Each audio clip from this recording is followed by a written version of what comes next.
xorijiy ekspertlardan biri o'sha Lamberto Zannerning O'zbekiston haqida aytgan fikrini keltirib o'tiraman.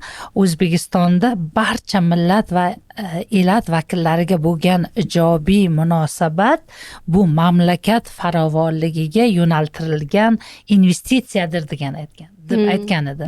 Bu nimadan dalolat beradi? Bu bugungi kunda mana shu xorijiy davlatlar bilan hamkorlik qilish, qolaversa 100 dan ortiq xorijiy davlatlarda istiqomat qiladigan 10 milliondan ortiq vatandoshlarimizni bilan aloqalar qilish mexanizmi yo'lga qo'yildi. Bu juda katta narsa va vaholanki aytib o'tishim kerak, mana shu farmonni ijrosini ta'minlash maqsadida O'zbekiston Respublikasi millatlararo munosabatlar va xorijdagi vatandoshlar masalalari bo'yicha qo'mita tashkil etildi.